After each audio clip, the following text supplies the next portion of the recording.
요한일서 1장 5절로 우리 7절까지만 같이 합독해 보십시다. 시작. 우리가 그에게서 듣고 너희에게 전하는 소식은 이것이니 곧 하나님은 빛이시라. 그에게는 어둠이 조금도 없으시다는 것이니라. 만일 우리가 하나님과 사귐이 있다 하고 어둠에 행하면 거짓말을 하고 진리를 행치 아니함이거니와 그가 빛 가운데 계신 것 같이 우리도 빛 가운데 행하면 우리가 서로 사귐이 있고 그 아들 예수의 피가 우리를 모든 죄에서 깨끗하게 하실 것이요. 아멘. 요한 1서에 들어오면서 태초부터 있는 생명의 말씀에 관하여 이렇게 말했죠. 이 태초부터 있는 생명의 말씀을 로고스라고 이야기할 수 있고요. 이 로고스는 영원 자존하시다가 육신을 입고 우리 곁으로 오신 바로 예수 그리스도를 가리킨다, 그렇게 말씀을 드렸습니다. 그가 영원 자존하시는 분이 왜 우리 곁으로 육신을 입고 오셔야만 하는가?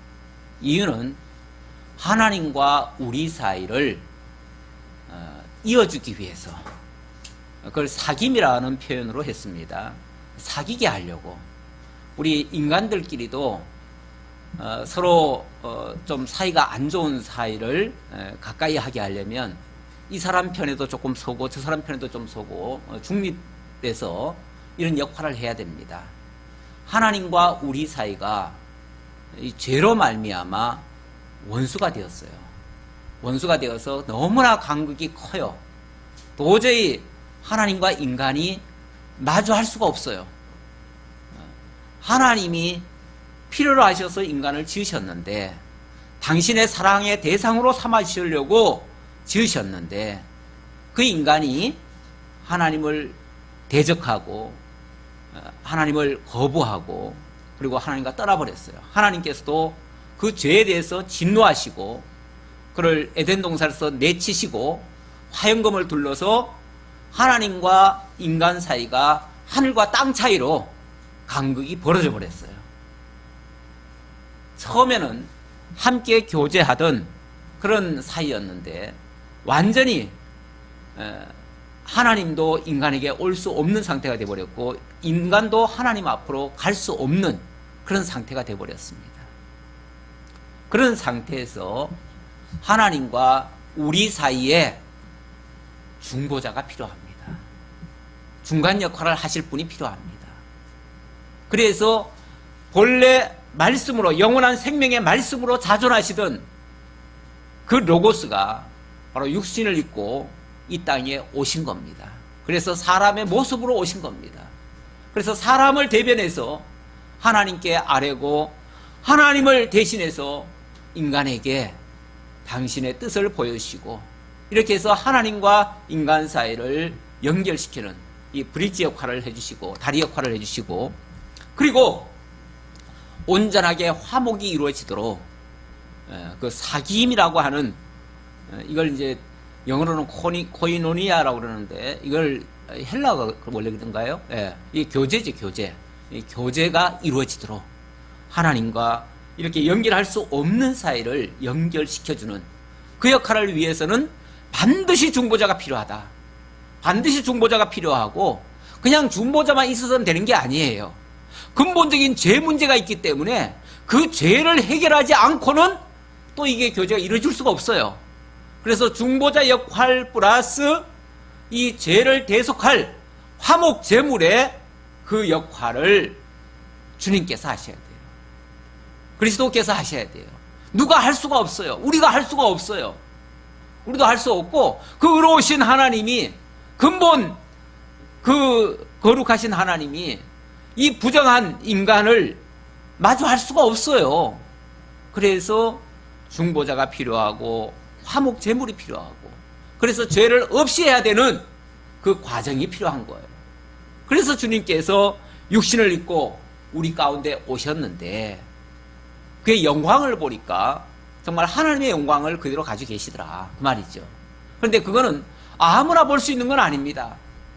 그거는 하나님의 빛을 받은 자만이 알 수가 있고요, 볼 수가 있습니다. 요한 복음에 보면 세례 요한이 그런 증거를 합니다. 내가 이 빛에 대하여 증거하러 왔다라고 하면서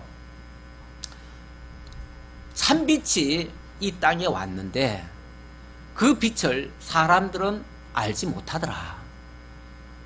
왜냐하면 그 빛은 아무에게나 보이는 게 아니고 아무에게나 비치는 게 아니에요. 그 빛을 받은 자만이 눈이 뜨이고, 눈이 뜨인 자만이 그를 바라볼 수 있고 깨달을 수 있고, 그래서 그에게로 가까이 나올 수 있는데 수많은 사람들이 그 빛을 보고도 보이지 않더라 그 말이죠. 알 수가 없더라 그 말이죠. 그러니까 그 빛 가운데로 빛에게로 오기를 꺼려 하더라. 오히려 자기들이 어둠 속에 있기 때문에 빛을 싫어하더라. 빛 자체가 임하는 자체를 싫어하더라. 그래서 오지도 못할 뿐더러, 부르지 못하니까 않으니까, 눈을 띄워주지 않으니까 오지도 못할 뿐더러 오기도 싫어하더라 그 말이죠. 그러니까 네가 그럼 빛이냐 그러니까 나는 빛이 아니고 그 빛에 대하여 증언하러 온 자다. 자기는 그 빛을 증언하는 증언자에 불과하다. 인간은 빛은 될 수 없습니다. 그러나 그 빛에 대한 증언자는 될 수 있겠죠. 오늘 우리도 그 빛이 무엇인가를 설명하고 그 빛에 대하여 증거를 할 수 있습니다. 증거를 하면 사람들이 빛 가운데로 나아갈 수가 있게 되겠지요. 물론 그것도 들은 자가 볼 수 있고 깨달을 수 있고 깨달은 자가 비로소 나아갈 수 있게 되겠지요. 물론 그 과정은 필요하지만 어쨌든 그 참빛으로 우리 주님께서 우리 가운데 오시더라 그 말이죠. 그렇게 하신 이유는 우리와 진정한 사귐을 갖게 하려는 것이고, 궁극적인 목적은 그 사귐 자체만이 아니고요, 사귐이라고 하는 것은 방편인 거고요, 그 사귐을 통해서 하나님께 있는 영원한 생명을 우리와 함께 누리기 위함이라. 또 이렇게 얘기합니다. 누리기 위함이라. 그 생명을, 그 영원한 것을, 그 참된 것을, 그 진실한 것을 당신 혼자 갖고 싶은 게 아니고 우리에게 나눠주고 우리와 함께 같이 누리게 하려고, 우리도 누릴 수 있도록, 하나님의 영원한 생명을 누릴 수 있도록, 그래서 주님께서 우리에게 오셨다. 그 결과가 뭐겠어요? 그렇게 우리가 깨닫고 누릴 수 있다면 거기서 나오는 것이 기쁨이죠. 기쁨. 그래서 4절에는 그 말이죠. 3절 끝에는 우리의 사귐은 아버지와 그의 아들 예수 그리스도와 더불어 누림이라 해놓고, 그 누림 다음에는 우리가 이것을 쓰면 우리의 기쁨이 충만하게 하려 함이라. 그 누림의 결과가 우리에게는 엄청난 기쁨으로 다가올 수 있는 거죠. 이게 정말 진리를 맛본 사람들의 모습이죠. 참된 진리 안에 거하는 사람들의 모습이죠. 우리 사도 바울은 진리와 함께 기뻐하라 이런 표현도 많이 했는데, 우리가 진리 안에서 진정한 기쁨은 바로 이런 그리스도의 그 영원한 생명을 함께 누리고 그 은혜 속에 우리가 풍덩 빠질 때에 진정한 기쁨이 우리에게서도 충만해질 수 있다. 이걸 우리식대로 표현하면 그게 행복인 거죠. 인생의 정말 진정한 행복, 진정한 가치를 발견했으니까, 최고의 가치를 발견했으니까 거기서 진정한 기쁨이 넘친다는 거죠. 그래 놓고 오늘 5절의 말씀, 우리가 그에게서 듣고 너에게 전하는 소식은 이것이니 곧 하나님은 빛이시라. 그 하나님이 빛으로 우리에게 다가오셨다. 우리에게 비춰주셨다. 하나님은 빛이시라. 그에게는 어둠이 조금도 없으시다는 것이니라. 그렇죠. 빛 가운데는 어둠이라는 건 존재할 수가 없습니다. 우리 하나님은 이 세상에 있는 태양빛 같은 것도 아니에요. 이 태양빛만 해도 대단한 거죠. 빛이 무엇인가에 대해서 제가 실감을 해본 일이 있습니다. 얼마 전까지 여기에 식물을 놔뒀잖아요. 이 식물을 제가 몸이 좀 안 좋아가지고 한 달 동안을 안 꺼내놨어요. 그랬더니 다 죽어가더라고요. 정말 다 죽어가요. 완전히 다 우수수 다 떨어져 버리고 곧 죽어갈 것 같아요. 그래서 다급해서 저 밖에다 내놨어요.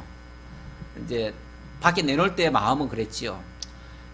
할 수 없이 죽으면은 이걸 갖다 버리고 버리고 만약에 다행히 살면, 물론 살길 바라는 마음에서 내놨지요. 그래서 살면 다시 그때부터는 잘 간직하리라, 이렇게 이제 소중하게 더 아껴주리라, 이런 생각하면서 밖에 내놨는데, 밖에 내놓은 지 얼마 안 돼 가지고요, 다 살았어요. 다 살아가지고 지금 완전히 새싹이 돋아나더라고요. 새살이 돋아나요. 그래가지고 그 죽었던 가지에서 다시 싹이 나가지고 다시 생명체임을 우리들에게 보여주고 있어요. 이 식물, 그 말 못하는 그 식물, 그것도 저 빛이 필요해요. 빛이 필요한데, 사실 저 빛이라고 하는 거는 저 태양빛이거든요. 태양빛은 원래 참빛이 아닙니다. 태양빛은요, 어찌 보면 이런 전구빛이나 비슷해요. 이것도 일종의 전기가 들어가가지고 전기가 거기서 열을 발산한다든지 또는 어떤 빛을 이제 발산해내는 건데, 그거는 2차적 빛이고요. 그 뭔가로 인조적으로 만들어진 거는 빛이나 마찬가지예요. 그건 진짜 빛은 아니에요. 하나님이 천지를 창조하실 때 맨 첫날 빛이 있으라 이렇게 말씀하십니다. 빛이 있으라. 그때 빛이 있으라 하셨는데, 저 태양은 언제 짓냐면은 제4일째 되는 날 지어요. 그리고 보면은 빛이 있으라 하신 말씀은요, 저 태양빛을 지었다는 얘기가 아니에요. 태양빛이 아니고 근원적인 빛이 있게 하셨다는 거예요. 그 근원적인 빛이 있게 하셨는데, 그 빛이라는 것은 그 당시 빛이 있으라 했음에도 불구하고 흑암이 가득하고 아무것도 볼 수 없는 그 상태였어요. 그런데도 빛이 있으라 해가지고 이미 빛이 있었어요. 그런데 그때도 하나님께서 이미 식물이 자랄 수 있도록 역사를 하셨어요. 그러니까 그 빛은 영원한 빛을 얘기하는 거지, 이 땅에 현재 보이는 이 빛을 얘기하는 게 아니에요. 이 빛은 그냥 어찌 보면 태양이 이글이글 불타면서 나오는 빛이에요.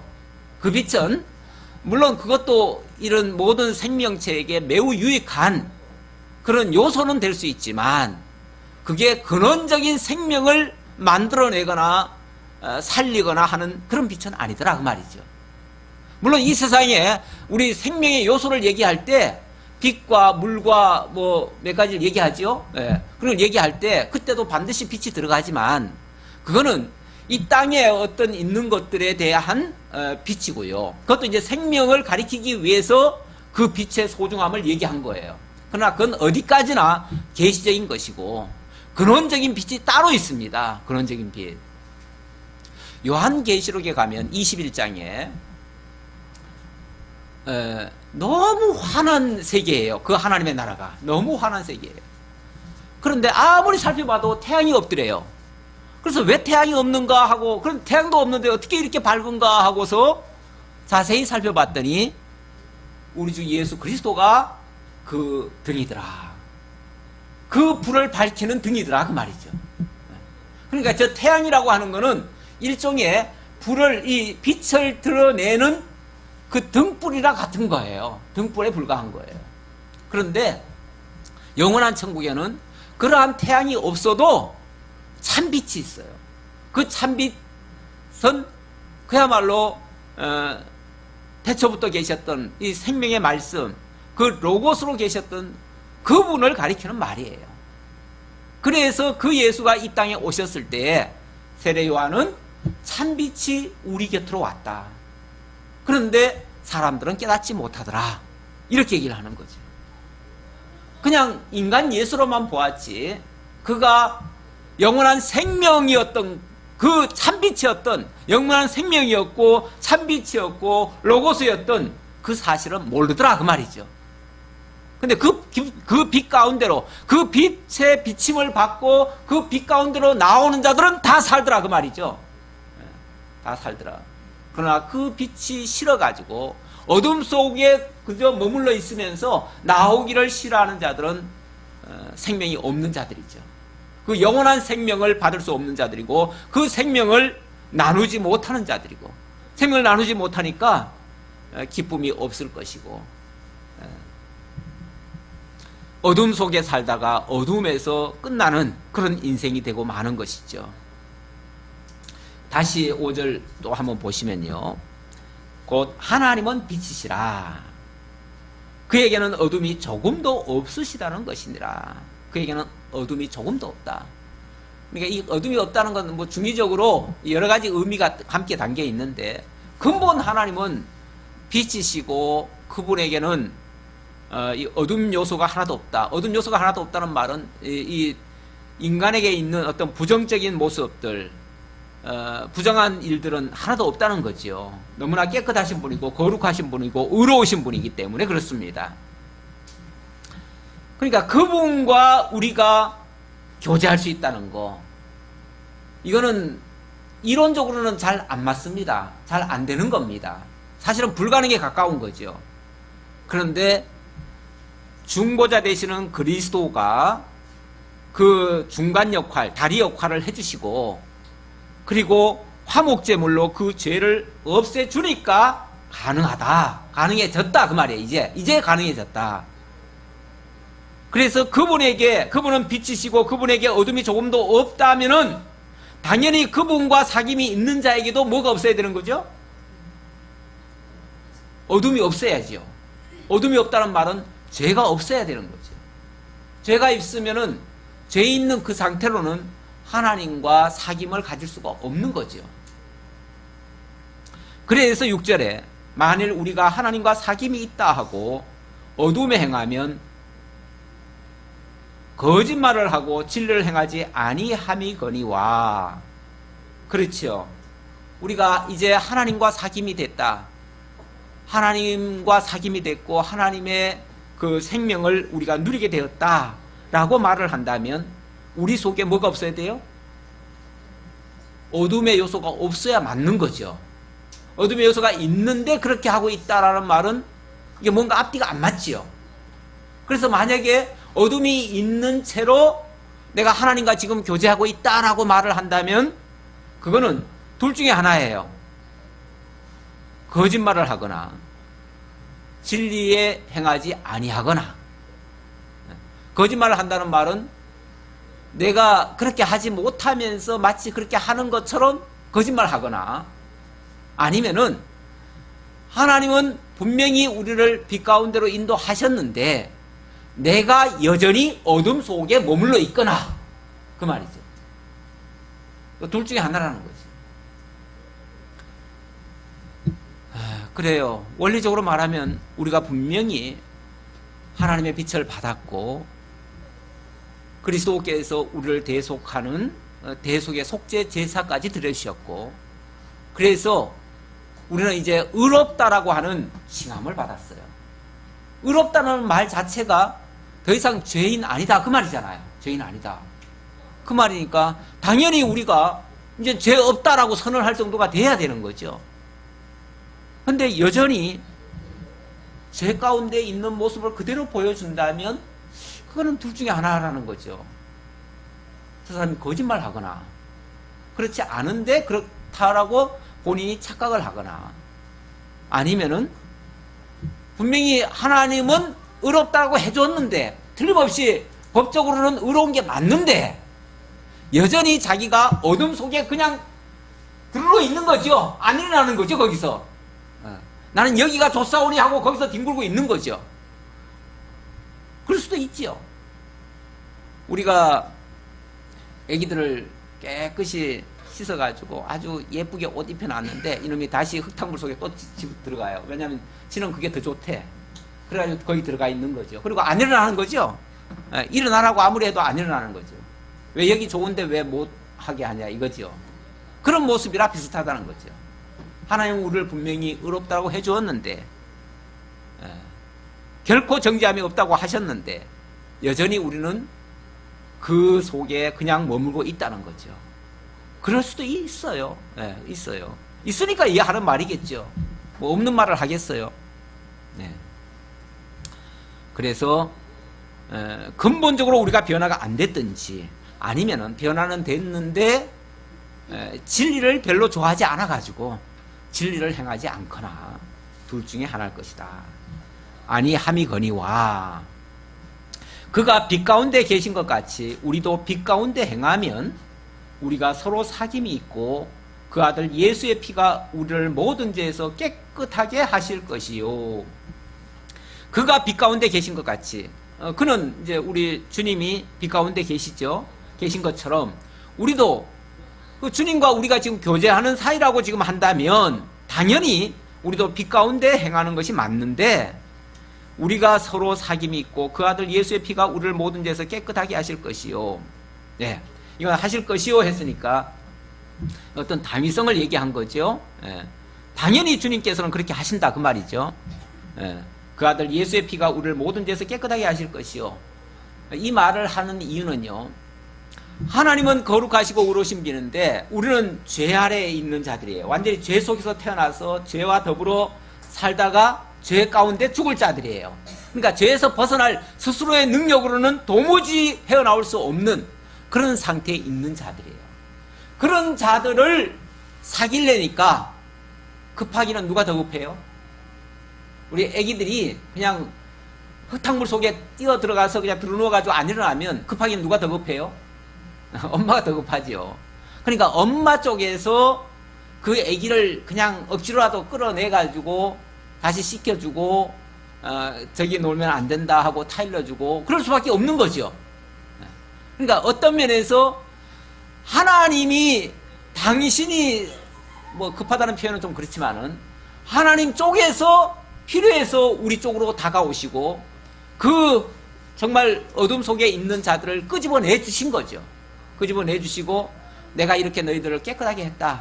그러니 이제부터는 내 안에 거하려면 깨끗하게 유지해야 돼 라고 지금 말씀하시는 거죠. 그러면서 하나님이 필요하셔서 우리의 죄를 사해 주셨다 그 말이에요. 그러니까 우리가 죄 사해달라고 막 빌고 해가지고 사해 주신 게 아니고 하나님 쪽에서 당신이 우리와 사귐을 갖기를 원하셔서 우리에게 다가오셨고 당신이 죄값을 치러도 주셨고 그리고는 그 죄 속에 머물지 말고 이제는 의 가운데 거하라고 그렇게 해주시는 거다 그 말이죠. 예, 그런 의미에서 그 아들 예수의 피가 우리를 모든 죄에서 깨끗하게 하실 것이요. 만일 우리가 죄가 없다고 말하면 스스로 속이고 또 진리가 우리 속에 있지 아니할 것이요. 이제 그 다음 말은 그런데 여전히 내가 그 가운데 머물러 있으면서 우리가 죄가 없다고 말하든지 아니면 근본적으로 나는 다 죄 문제가 다 해결됐으니까 더 이상은 나는 이제 죄인이 아니다라고 이렇게 말을 한다든지 이렇게 한다면 그것도 합당한 자세가 아니다. 이제 그런 얘기죠. 그러면서 만일 우리가 우리 죄를 자백하면 그는 미쁘시고 의로우사 우리 죄를 사하시며 우리를 모든 불의에서 깨끗하게 하실 것이요. 만일 우리가 범죄하지 아니하였다 하면 하나님을 거짓말하는 이로 만드는 것이니 또한 그의 말씀이 우리 속에 있지 아니하니라. 여기 우리가 죄가 없다고 말하면 이런 표현은요. 누가 죄가 없다고 말할까요? 누가 죄가 없다고 말해요? 하나님의 빛을 받지 않은 자들은요. 자기네들이 죄인인 줄을 모릅니다. 원래 어둠 속에 있을 때는요. 더러운 줄도 몰라요. 더러운 줄도 모르는데 거기에 빛을 쫙 비춰주면 더러운 게 다 보여요. 그러니까 빛을 받기 전까지는요. 절대로 스스로는 죄인인 줄 몰라요. 그래서 우리가 복음 전할 때 회개하고 예수를 영접하라고 이렇게 전하면은 아니 내가 무슨 죄인이냐고 왜 나보고 회개하라는 그런 소리를 하냐고 내가 뭘 죄지었냐고 그렇게 얘기를 합니다. 절대 자기가 죄인이라는 사실을 알 수가 없습니다. 자기가 죄인이라는 사실은요 언제 알 수 있냐면 복음의 빛을 받았을 때 복음에 비춰보면 그 복음의 빛에 비춰지면 자신이 죄인인 줄로 드러나게 돼요. 그래서 이 죄를 깨닫는 거, 이거 엄청난 은혜입니다. 아무나 죄를 못 깨달아요. 죄를 깨달을 수 있다는 거는, 그래서 사도 바울도요, 사도 바울이 처음에 하나님께로부터 부름 받기 전이죠. 그때도 그 사람이 하나님에 대한 열심은 있었습니다. 그건 율법적인 종교심으로 열심냈던 사람이에요. 왜냐하면 태어날 때부터 유대인 가정에 태어났고요, 유대인 율법을 배웠고요, 어려서부터 그냥 그건 자동으로 그렇게 배워왔어요. 그랬으니까 이 지식적으로는 하나님에 대해서 자기는 다 안다고 생각했어요. 그리고 자기는 율법을 다 지켰다고 생각했어요. 그러니까 그 사람은요, 이 법에 거슬릴 만한 일을, 행동을 한 적이 없어요. 그 사람은. 그러니까 스스로 어떻게 생각했냐면, 나는 의인이다, 나는 의로운 자다, 나는 하나님의 백성이다, 그러면서 그 선민의식에 굉장히 강하게 사로잡혀 있었고요.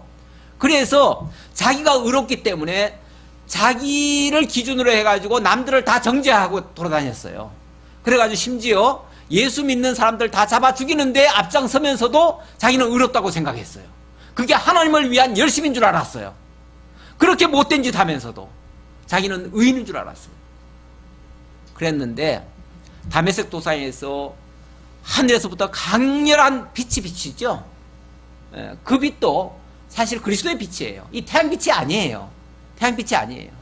갑자기 강렬한 빛이 비치는데 그 사람이 그냥 눈이 멀어버렸어요. 소경이 돼버렸어요. 한 3일간 소경이 됐어요. 눈에 막 무슨 비늘 같은 게 뒤집어 씌워가지고 아무것도 볼 수가 없는 거예요. 그 빛이 비치면서 이제 음성이 들렸죠. 이 사울아, 사울아, 네가 왜 나를 이렇게 핍박하느냐 그랬더니, 그 사울이 깜짝 놀래가지고 당신 누구십니까? 라고 물으니까, 나는 네가 핍박하는 예수다, 그렇게 말하죠. 그러면서 내가 너를 불렀으니 너는 이제 저 아나니아 집에 가보라. 그러면 아나니아가 너를 다시 눈뜨게 해줄 거다. 그래서 아나니아라는 사람 집에 갔더니 아나니아가 그를 위해서 기도를 해줍니다. 그랬더니 그가 정말 눈이 뜨여져요. 3일 만에 눈이 뜨여져 가지고 그제서야 예수가 그리스도인 줄을 알게 됩니다. 그래서 그리스도 안으로 들어오고 나서 그가 뱉은 첫마디가 뭡니까? 나는 죄인 중에 괴수다, 이런 말을 해요. 그제서야 자기가 죄인인 줄 알았어요. 죄인 중에 괴수라는 걸 알았어요. 그냥 죄인도 아니에요. 죄인 중에 제일 나쁜 놈이에요. 나쁜 놈 중에서도 제일 나쁜 놈이에요. 그런 줄을 알고 나니까 완전히 통회자복을 하고 정말 하나님 앞에 잘못했다고 회개를 하고, 그리고 하나님 앞으로 나오게 된 거죠. 그리스도 앞으로 나오게 된 거죠. 그래서 그 사람이 제2의 인생을 사는 겁니다. 제2의 인생을 사니까 그 다음에는 죽어도 겁이 안 나요. 제2의 삶을 사는데요, 뭐. 그러다 보니까 이제부터는 과거에는 예수를 핍박하는데 그렇게 매질을 했었는데, 이제는 그 예수를, 자기가 핍박하던 그 예수를 전하기 위해서 자기는 목숨을 아까워하지 아니하고 세계를 돌아다니면서 복음을 전하다가 결국은 순교를 당했지요. 예, 우리가 죄인인 줄 모르면 하나님 앞에 나올 자가 없습니다. 물론 처음부터 알 수 있는 건 아니에요. 그러나 참빛을 받았다면 죄인인 줄 깨닫게 되어집니다. 죄인인 줄 깨달으면 하나님 앞에 회개하고 자복하고 그리고 나오게 되어집니다. 그렇게 되어지면 진정으로 그 어둠의 요소가 사라져 버리는 겁니다. 그렇게 되어지면 진정한 하나님과의 교제가 이루어지고 거기서 참된 기쁨이 나올 수 있는 겁니다. 어찌 보면 이 과정을 이렇게 이야기하는 겁니다. 그러니까 인간은 근본적으로 죄가 다 해결된 건 아니에요. 해결된 건 아니고, 인간은 원래 태어나올 때부터 죄인이었고요, 죄로 말미암아 살았고요. 그랬는데 그 죄인이라는 사실을 비로소 그리스도의 빛을 받음으로써 죄인임을 깨닫게 되어집니다.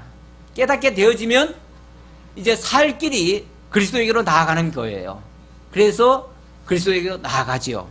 나아가서 정말 자기 죄를 자백함으로 말미암아 이제 죄 사함 받았다는 증거를 얻는 거죠. 그리고 하나님의 선언이 있게 되는 거죠.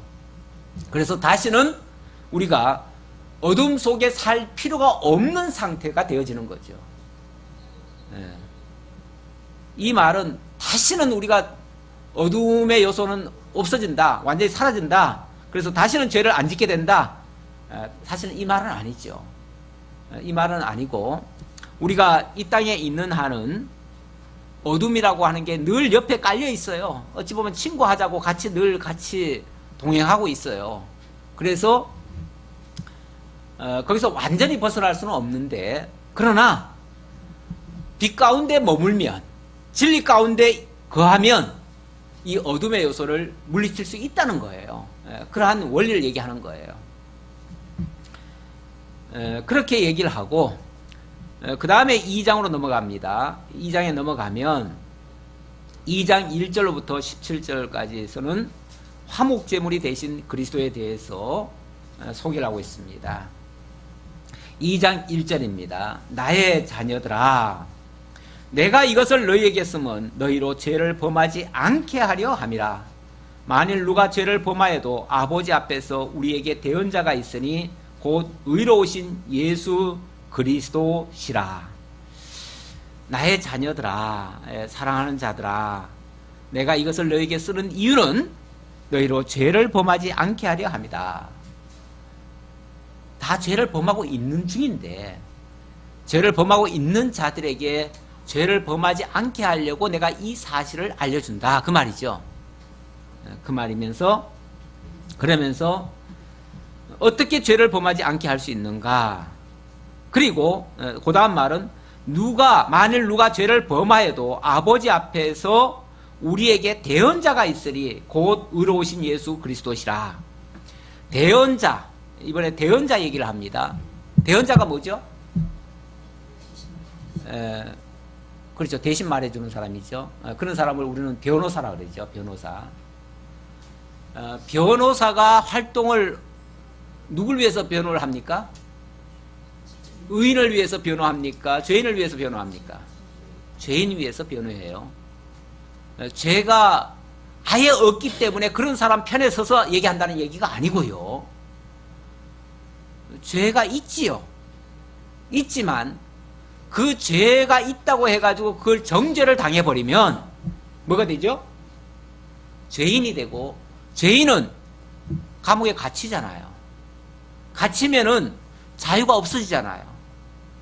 그리고 갇혀버리면은 더 이상 의로운 자와는 같이 사귈 수가 없어요.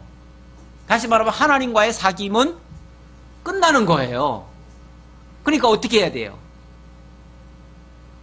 죄 아래 머물도록 하는 것이 아니라, 설령 죄를 지었다 하더라도 뭐 죄인이죠. 죄인이지만 그래도 하나님 앞에 나올 수 있도록 해주셔야 된다, 그 말이죠. 그런 자가 필요하다, 그 말이죠. 거기에 필요한 자가 대언자예요.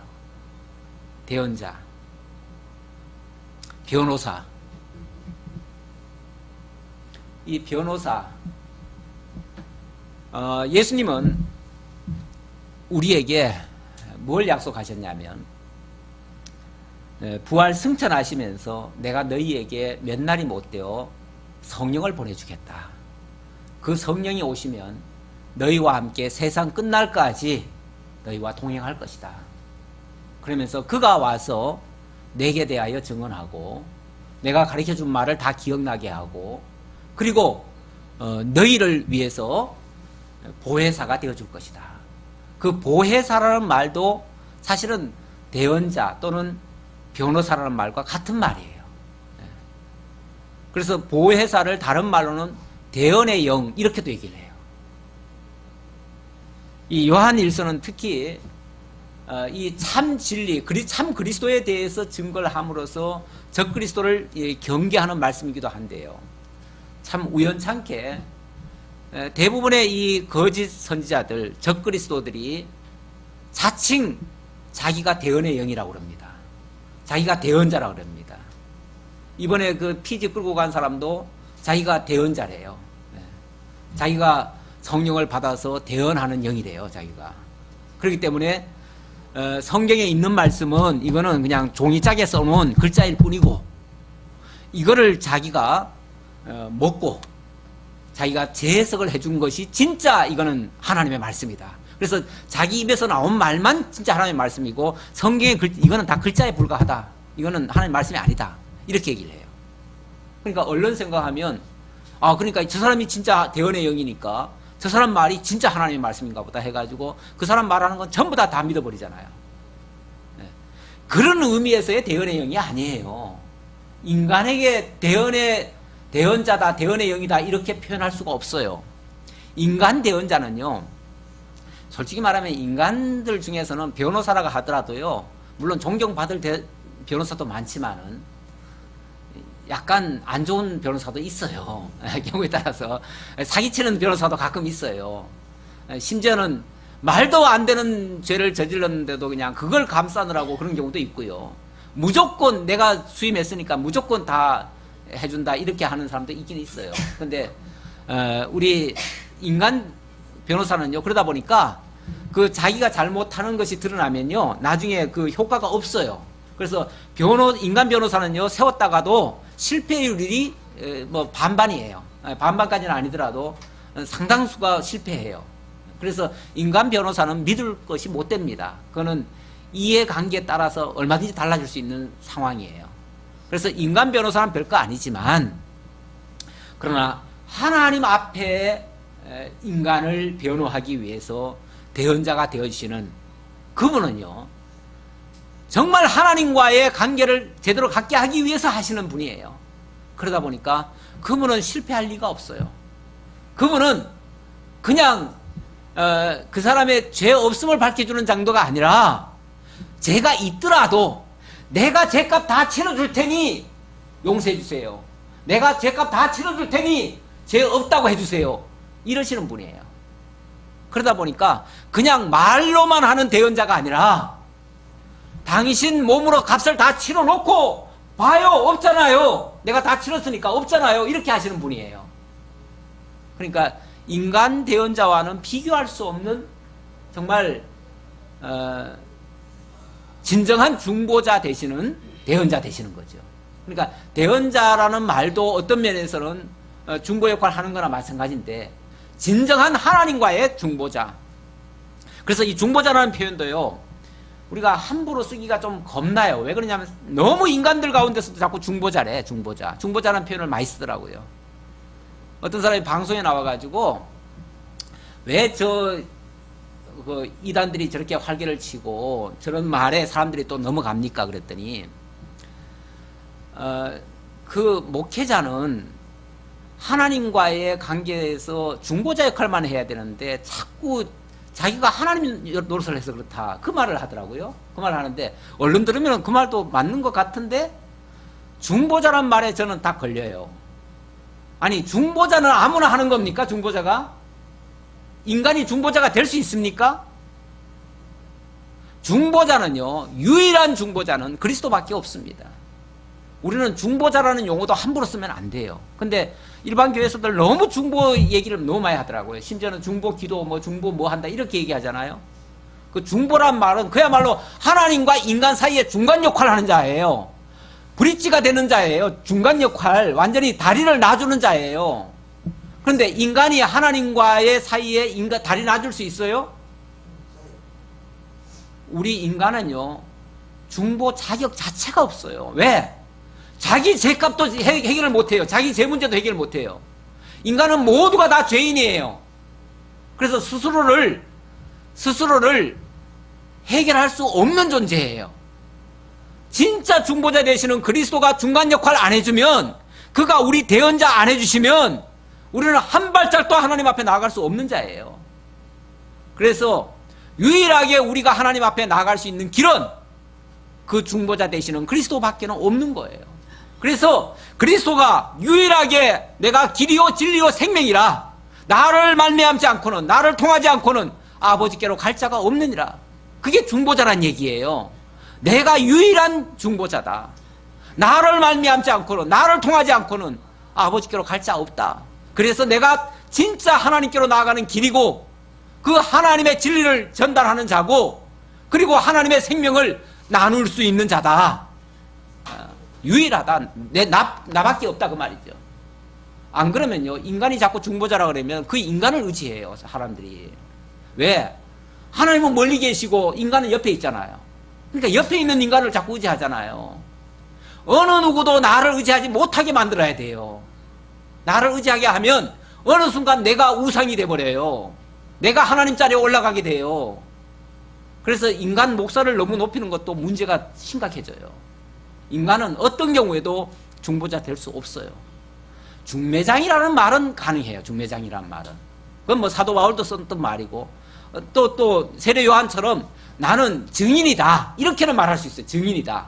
증인이라고 하는 건 객관적인 사실이 있는데 그거에 대한 증명만 해주는 자다 그 말이죠. 증거해주는 자다.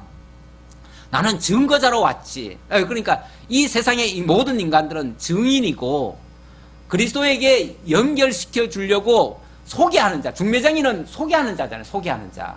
그리스도를 소개하는 자. 그리스도를 알려주는 자. 그 정도는 가능하지만 인간을 갖다가 중보자 위치에 올려놓는 거 굉장히 위험한 겁니다. 그러면 절대 안 되는 거예요.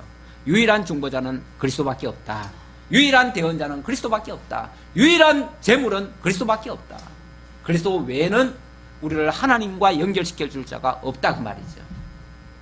그러면서 그 대언자는 우리에게 있는 아버지 앞에서 우리에게 대언자가 있으니 그랬죠. 아버지 앞에 있는 앞에서, 그러니까 아버지가 예를 들어서 재판장이라고 합시다. 하나님이 재판장이에요. 그런데 그 밑에서 지금 대언자 되시는 그리스도가 우리 죄를 지금 고하는데 이 사람이 원래는 죄가 있었습니다. 죄가 없다는 얘기가 아니에요. 원래 죄가 있었습니다. 하지만 내가 이 죄값을 이렇게 치러드리니 이제는 죄 없다고 해주세요. 그래서 하나님께로부터 더 이상 죄 없다라고 판결을 받도록 해주신다 그 말이죠. 그래서 우리를 하여금 의롭다, 칭의롭다, 의롭다라고 칭해주는 걸 칭의라고 그래요. 그래서 우리가 근본적으로는 죄인이 맞습니다. 죄인인데 이제 그리스도의 중보로 말미암아 화목 제물로 말미암아 이제 칭의인이 되었다 그 말이죠. 그래서 나는 여전히 죄인이고요. 우리 스스로는 다 죄인인 줄 알아야 돼요. 죄인인 줄 알아야 되고, 그러나 누가 만약에 정죄를 하면 죄인이지만 하나님께로부터 의롭다라고 칭함받은, 그래서 누구에게도 정죄받을 필요가 없는, 그리고 하나님께서도 용서하신 그런 죄인이다 그 말이죠. 용서받은 죄인이니까 당당하게 살아갈 수가 있고 더 이상 그 어둠의 무리 속에 빠져 있을 필요가 없어요. 깡패들이 그 깡패 소굴에서 못 태어나오는 이유가 뭔지 아세요? 그 세계 속에 살 때는요 그냥 살아갈 수 있어요. 그런데 의로운 쪽에 와서 예를 들어서 죄 안 짓고 살려고 하면요, 좀 정상적으로 살려고 하면 살게 내버려 두질 않아요. 예. 정상적인 사회에서 그 사람을 받아가지고 직원을 쓰고 뭘 주고 이렇게 하질 않아요. 그러니까 결국은 나는 죄인이라고 하는 좋은 글씨가 쓰여 있으니까 나는 어쩔 수 없이 나는 저기 가서 살아야 돼 하고 도로 기어 들어가요. 그런데 완전히 이제 의롭다라고 하는 그러니까 이 죄의 딱지를 띄워주고 완전히 이제 여기서 이제 살 수 있도록 해주면은 굳이 저기 뭐하러 가요? 더러운데 또 왜 가요? 그렇게 해주신다 그 말이죠. 그러니까 우리로 하여금 다시는 저기 가서 살 필요가 없어. 너는 여기 사람이야. 이제는 의인들 그룹에서 함께 살 자들이야. 영원한 하나님의 나라에서 살 자들이야 라고 이쪽으로 완전히 주소를 옮겨주고 신분을 완전히 바꿔주고, 그래서 우리를 의롭다라고 칭해주고 다시는 죄가 없어. 설령 죄가 있어도 대언자께서 너희들 죄값을 다 지불하시고 다 해결해 주셨어 라고 해주셨다고 말이에요. 그러니까 더 이상 우리로 하여금 죄 속에 들어가 살 필요가 없게 만들었다 그 말이에요. 그러면은 우리가 설령 또 그래도 또 실수할 수가 있어요. 또 실수할 수 있지만 그래도 이쪽을 향해서 갈 수가 있잖아요. 갈 수가 있으니까 이거를 피할 수가 있다 그 말이에요. 죄를 피할 수가 있다. 그래서 우리로 하여금 죄를 짓지 않게 하려고, 여기 가서 살 필요가 없게 하려고 이렇게 해주신다 그 말이죠. 네. 완벽하게 된다는 건 아니다. 그러나 우리로 하여금 그렇게 살 수 있는 가능성을 열어주기 위해서 그렇게 했다. 네, 오늘은 여기까지 하도록 하죠. 2절까지 보았습니다. 그래서 우리에게 있는 대언자는 의로우신 예수 그리스도다. 의로우신 분이 우리 죄값을 대신 지불해 줬으니까, 그래서 우리가 의롭다라고 하는 칭함을 받게 됐다, 그 말이고요. 그는 우리 죄를 위한 화목제물이니 우리만 위할 뿐 아니요 온 세상의 죄를 위하심이라. 우리 죄를 위한 화목제물이 되어주셨다. 죄값을 치러주셨다, 그 말이죠. 이거는 현재 우리뿐 아니라 온 세상의 죄를 위하심이라고 했는데, 여기 온 세상이라는 건요, 전체가 아니고, 지금 하나님이 지어놓으신 지금 지구상에 지금 70억의 인구가 있습니다. 그 가운데 하나님의 택한 백성들이 여기만 있는 게 아니고요, 온 세계에 지금 흩어져 있어요. 아직까지 하나님을 알지 못하는 사람들도 많이 있고요. 그런데 그들 가운데서도 하나님이 택하시고 구원할 자들이 있어요. 그들에게까지 이 영향은 그대로 미친다, 그 말이에요. 미친다. 그래서 이미 구원받은 자들만 해당되는 얘기가 아니고 앞으로 구원받을 자들까지 다 해당되는 이야기다. 그래서 그 범위를 확대시킨 거지. 그렇다고 해가지고 예수의 그 희생이 전체 온 인류를 다 구원하기 위한 거다, 이렇게 해석해버리면은, 그럼 예수 안 믿는 사람들도 다 구원받는 얘기가 돼버리기 때문에 그 얘기는 아니다. 여기 온 세상이라고 하는 거는 바로 온 세상에 있는 하나님의 택한 백성들, 그 얘기라는 것까지 말씀드리고 마치겠습니다. 기도하겠습니다. 아버지 하나님, 감사합니다. 하나님이 계획하시고 작정하시고 뜻하신 일들, 너무나 거룩하고 깨끗하고 의롭고 또 영광스러운 일이고 또 영원한 일들입니다. 이 거룩한 일들에 우리가 감히 어찌 참여할 수 있겠습니까? 그러나 영원 자존하신 그리스도께서 친히 오셔서 우리의 죄값을 대속해 주시고 우리를 하나님 앞에 설 수 있도록 의롭게 해주셔서 너무나 감사합니다.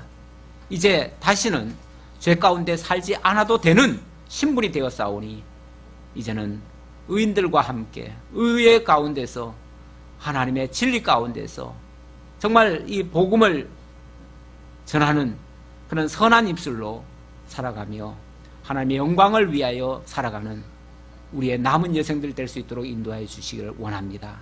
그러한 말미암아 하나님의 복음이, 이 참되신 하나님의 복음이 하나님의 필요한 하나님의 성도들에게 다 전해줄 수 있도록 하나님 역사해 주시고, 그런 말미암아 하나님 홀로 영광 받으셨기를 간절히 바라고 원합니다. 모든 걸 감사드렸고 예수님의 이름으로 기도하옵나이다. 아멘.